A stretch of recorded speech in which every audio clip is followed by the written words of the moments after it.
হাতিগুলো যখন যাচ্ছে, যেতে যেতে বড় হাতিটা বলছে, এই দাঁড়া দাঁড়া, কেন এই কুমিরটা কেন ডাঙাতে পড়ে আছে?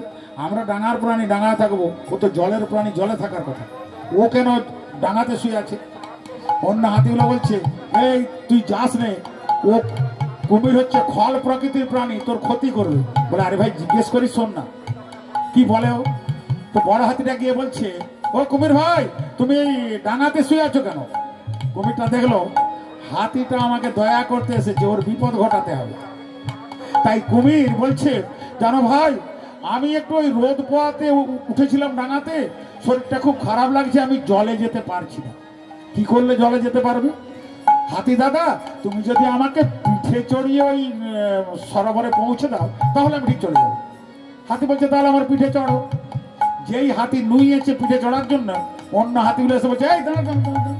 শোন, চাণক্য পণ্ডিতের একটা শ্লোক আছে না, দুর্জন প্রিয় বাদিচ নৈতদ বিশ্বাস কারণম, দুর্জন প্রিয় বাদিচ নৈতদ বিশ্বাস কারণম, মধু তিষ্ঠতি জিহাগ্রে হৃদয়ে তু হলাহল।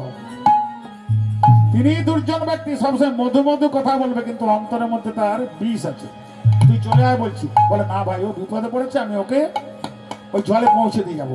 কারো কথা শুনলো না হাতিটা, নুয়ে পড়লো একটু, মানে পা গুলো ভাঁজ করে কুমিরটা পিঠে চড়লো। ভাই কোন সরোবরে নিয়ে যেতে হবে? বলে হাতি দাদা চলো ওইদিকে চলো, ওই ওই সরোবরে আমি থাকি। হাতি জলের ধারে পৌঁছেছে, বলছে কুমির ভাই এবার তুই নেমে পড়ো। বলে দাদা, এতটা যখন আমার উপকার করলে, একটু জলে নামবো না একটু? তাহলে তোমার পিঠ থেকে ঝাঁপ দিয়ে জলে পড়ে যাবো। হাতিটা একটু জলে নামলো, আবার বলছে এবার নেমে পড়ো। বলে হাতি দাদা আর একটু জলে নামো না? যখন হাতিটার পেটে জল লেগে গিয়েছে, বলছে কুমিরটাকে তুমি এইবারে নামো। কুমিরটা ঝাঁপ দিয়ে জলে পড়ে গিয়ে হাতিটার পায়ে কামড় দিয়ে ধরেছে। শ্রীমদ ভাগবত মহাপুরাণের গজমোক্ষ লীলা যেখানটা আছে খুলে দেখবেন, গজমোক্ষ লীলা শ্রীমদ ভাগবতের কাহিনী। যেই পায়ে কামড় দিয়ে ধরেছে, জলে কুমিরের ক্ষমতা বেশি, ডাঙাতে হাতির ক্ষমতা বেশি। হাতি কিন্তু পাটা ছাড়াতে পারছে না, এমন ভাবে কামড় দিয়ে ধরেছে। হাতিরা তখন কি করছে জানেন? ওই সরোবরে পদ্মফুল প্রস্ফুট দিচ্ছিল, একটা সুঁড়ে করে এমনি করে পদ্মফুলটা নিয়ে নম নারায়ণ বলে ঊর্ধ্ব দিকে ছুড়ে দিলে, আর সুঁড়ে করে একটু জল নিয়ে নম নারায়ণায় নম বলে ছুড়ে দিলে। আর এখানে মা লক্ষ্মী বলছে, নারায়ণ এই পদ্মফুলের জল কোথা থেকে এলো? ওই হাতি বিপদে পড়েছে। কি বলছে শোনো, হাতি কি বলছে? হাতি এখানে চিৎকার করে ডাকছে নারায়ণকে, কোথা নারায়ণ বিপদ ভঞ্জন, কোথা তুমি চক্রধারী, কোথা নারায়ণ বিপদ ভঞ্জন, কোথা তুমি চক্রধারী, কোথা নারায়ণ বিপদ ভঞ্জন, কোথা তুমি চক্রধারী, কোথা নারায়ণ বিপদ ভঞ্জন, কোথা তুমি চক্রধারী, পতিত পাবন শ্রী মধুসূদন, কোথা তুমি বৈকুণ্ঠ বিহারী,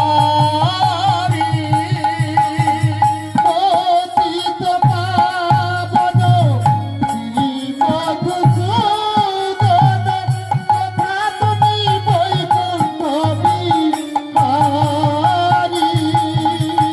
কোথা নারায়ণ বিপদ ভঞ্জন,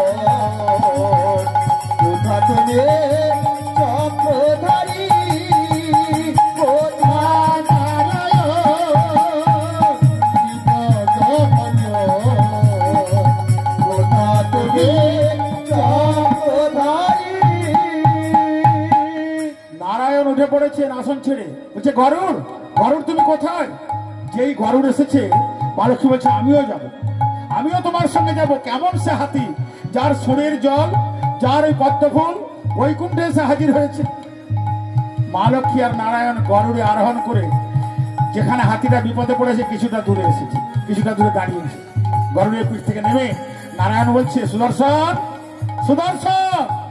যেই সুদর্শনকে স্মরণ করেছে সুদর্শন চক্র সে বনবন করে ঘুরছে। বলুন প্রভু, যাও কুমিরের গলাটা কেটে দাও, কুমিরের গলাটা কেটে দাও। সুদর্শন চক্র গিয়ে বনবন করে ঘুরতে ঘুরতে কুমিরের গলাটা কেটে দিল। কুমির সূক্ষ্ম আত্মারূপ ধারণ করে নারায়ণকে প্রণাম করে রথে চড়ে বৈকুণ্ঠে চলে যাচ্ছে। মা লক্ষ্মী গালে হাত দিয়ে ভাবছে, বলে তাই নাকি তুমি পালন কর্তা নারায়ণ? বলে কেন, আমি কি ভুল করলাম? আরে বাবা, হাতির পাক অকেজো করে দিল কামড় দিয়ে, রক্তে সরোবর ভেসে যাচ্ছে, তুমি কুমিরের গলা কেটে দিলে, কুমির আমাদেরই রথে চড়ে বিষ্ণু লোকে চলে গেল। এটা তোমার কেমন বিচার? এটা তোমার কি বিচার হলো?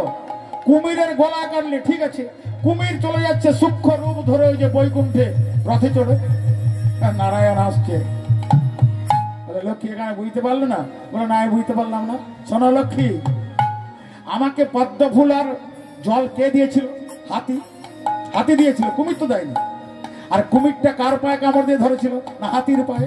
তাহলে এখানে বুঝে নাও যে আমার ভক্তের চরণ ধরে, আমার ভক্তের চরণ ধরে আগে উদ্ধার করি তারে, আমার ভক্তের চরণ ধরে আগে উদ্ধার করি তারে, আমার ভক্তের চরণ ধরে, আমার ভক্তের চরণ ধরে আমি আগে উদ্ধার করি তারে, আমার ভক্তের চরণ ধরে আগে উদ্ধার করি তারে, আমার ভক্তের চরণ ধরে আগে উদ্ধার করি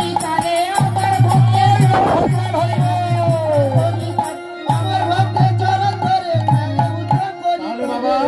যুগে যুগে ভগবান এসেছেন বলে